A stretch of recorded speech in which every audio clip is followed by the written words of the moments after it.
Hi guys, nandito kami ngayon sa munisipyo ng Bacoor dahil may film showing sila Rich Dale. Ang title ng papanoorin nilang movie ay ang The Special Gift. Bari dito siya ginanap sa May Strike Gymnasium. Sineselebrate din kasi ngayong araw ang Family Day. Kaya halos lahat ng mga manonood dito ay mga classmate ni Rich Dale at yung ibang mga branch ng daycare center dito sa Bacoor kasama ang kanilang mga magulang. So, papasok na nga kami dito sa loob at ayan, ang dami ng tao.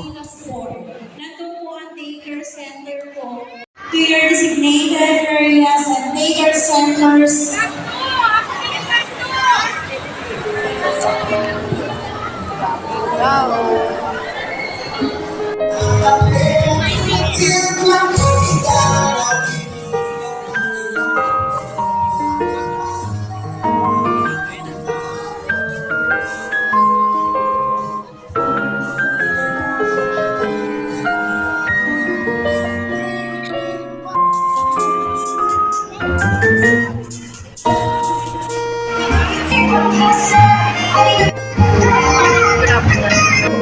So, ayan, may special number. May kumakanta sa harap. Pero hininaan ko yan para hindi ako makopyright. Pero hindi magsasalita dito about autism. Yan, panoorin natin. Pag sinabi po natin autism, ito po ay tinatawag natin developmental disorder.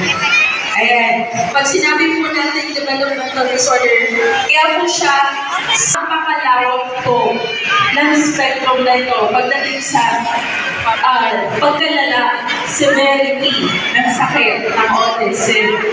Ngayon po, ang mga bata na may sakit or may karamdaman na autism, sila rin po kadalasan naman ay sobrang focus sa isang bagay, katulad ng pagsusolve lang ng mga puzzle o kaya paglalaro ng isang laruan na paulit-ulit nilang nilalaro.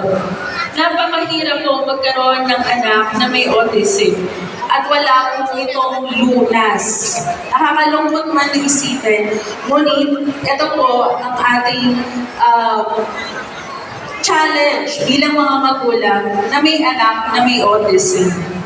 Ayan, ang dami-dami batang tumatakbo ngayon. Paano nga ba natin malalaman na ang anak natin ay may autism? Unang-una po, dapat po ay pinapakonsulta natin sa tinatawag natin developmental pediatrician.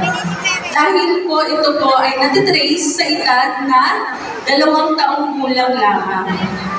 So kapag ang anak natin ay tumugtong na ng 2 taon, dapat po natin ilapit sa mga manggagamot upang makita o malaman po natin kung sila po ba ay mga bata o mga may kailangang special na atensyon. Quality time, mahalaga po ba sa inyo ang pagregalo o pagpapakita ng serbisyo sa inyong pamilya? So, kapag na-establish nyo na kung ano po ang inyong values bilang mag-asawa, bilang magkapareha, magiging madali po sa inyo ang pag-unawa sa isa't isa.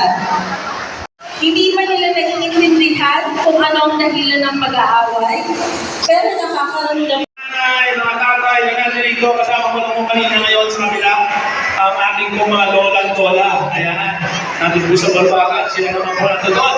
Kaya sa mga magulang na natin rito, at syempre sa ating magulang at ina ng Bacoor, syempre ang ating Vice Mayor, Ruelo Menjola, pakipalakpakan po natin.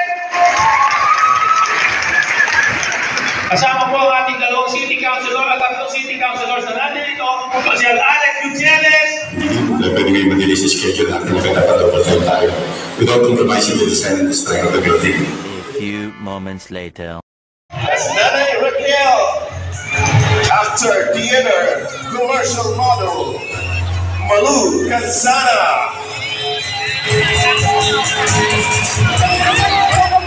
And our film Bacoor Committee, Francesco Choco Maafi.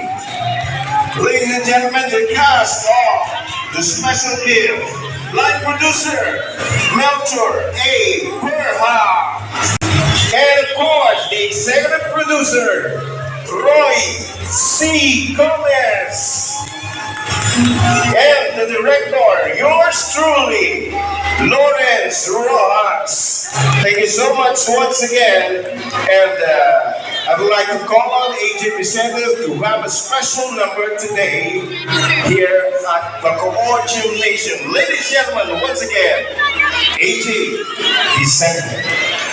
Pogi-pogi naman.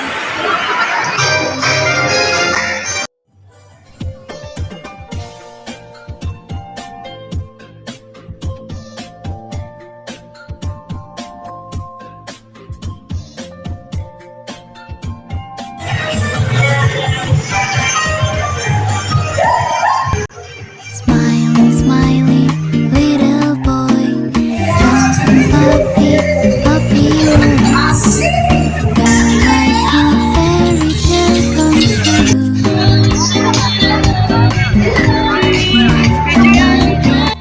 Nakakatuwa dito guys kasi pagkatapos ng film showing, meron kang chance na makipag picture sa mga cast ng The Special Gift.